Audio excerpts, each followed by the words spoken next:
여러분 안녕하십니까? 포항 MBC 뉴스데스크입니다. 제22대 국회의원 선거 사전투표가 오늘부터 내일까지 이틀간 진행됩니다. 지역에서도 많은 시민들이 투표장을 찾았는데요.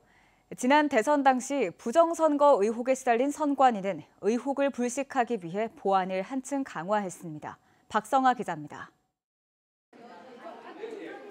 포항시 남구의 한 사전투표소입니다. 이른 아침부터 소중한 한 표를 행사하기 위해 투표장을 찾은 시민들로 북적입니다. 꼭 찍고 싶은 사람도 있고 그렇게 해서 오게 됐고 날짜는 10일 날 친구들하고 놀러 가게 돼 있기 때문에 오늘 할 수 없이 좀 일찍 와서 투표하게 됐습니다. 주소지가 아니어도 전국 어디서나 투표가 가능하다 보니 각지에서 투표장을 찾는 발길이 이어졌습니다. 부모님 모시고 좀 갔다 오려고 왔다가 사전 투표 때 좀 빨리 하고 또 빨리 또 이게 선거하고 싶은 마음이 있어가지고. 사전 투표는 포항 30곳, 경주 23곳, 울진 10곳 등 전국 투표소 3,500여 곳에서 내일까지 이틀간 실시됩니다.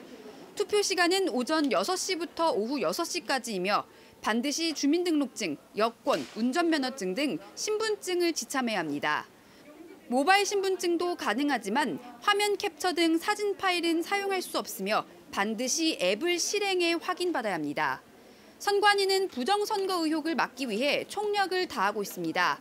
특히 사상 처음으로 시도 선관위 청사에 설치된 대형 CCTV 모니터를 통해 투표함 보관 상황을 24시간 중계합니다. 참관인이 모든 과정에 참여하고요.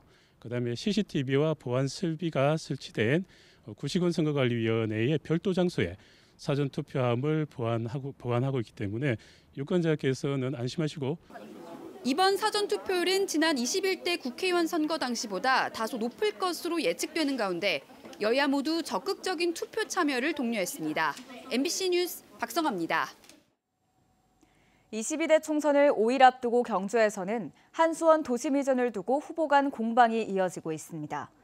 국민의힘 김석기 후보 측은 무소속 김일훈 후보가 주장한 한수원 도심 이전 계약 체결은 명백한 허위사실 유포이자 경주 시민을 속인 행위라며 김일훈 후보를 선관위에 고발했습니다.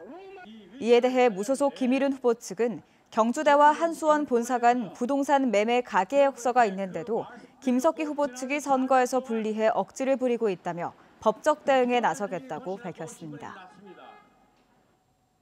소나무를 말라 죽게 하는 제선충병이 남부 지역에서 무섭게 번지고 있습니다. 경북의 경우 피해 면적이 1년 새 4배 이상 늘었는데요.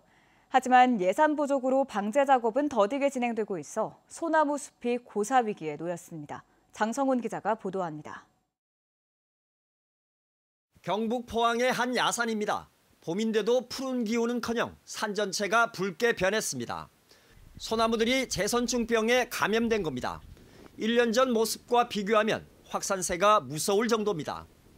그래서 이렇게 이제 빨갛게 변한 감염목들이 보이는 지역은 2, 3년 안에 이제 완전하게 황폐화될 것이라는 걸 좀 예상이 가능하고요. 또 다른 해안가 마을숲은 이미 황폐해졌습니다.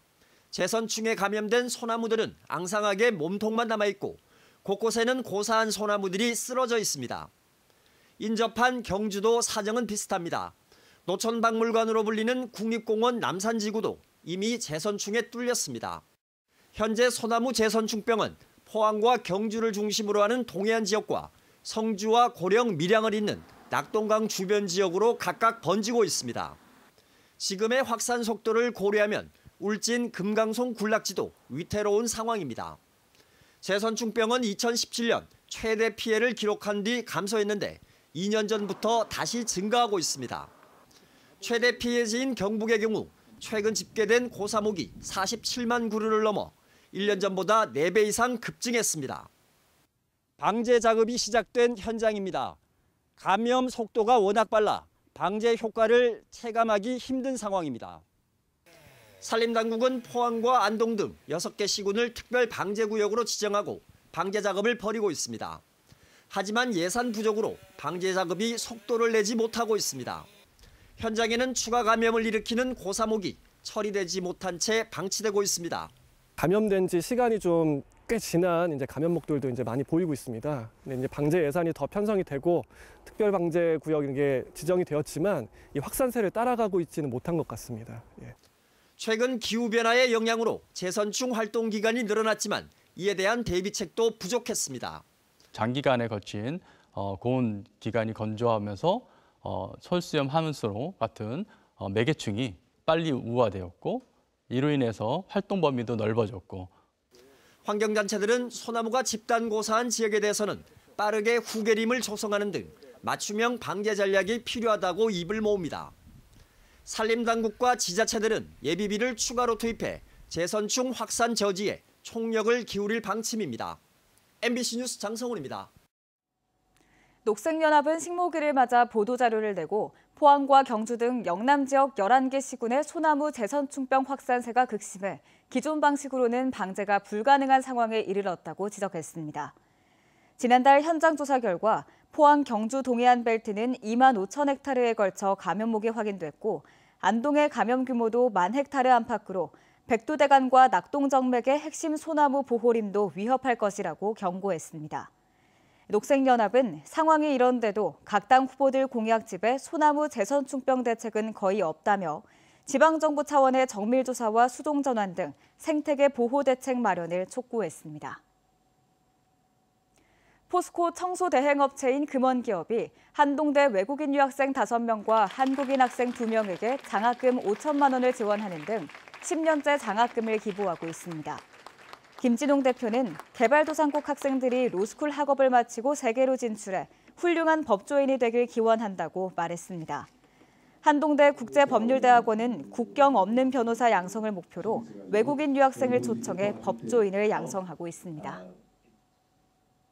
자동차 전용 도로에서 소형 SUV가 전복되자 사고를 목격한 시민들이 합심해 자동차를 뒤집어 세우고 운전자를 구조했습니다. 오늘 오후 5시쯤 포항시 오천읍 문덕아이시 부근에서 소형 SUV 차량이 다른 차량과 부딪힌 뒤 넘어지자 운전자 7, 8명이 달려가 구조 활동을 벌였습니다.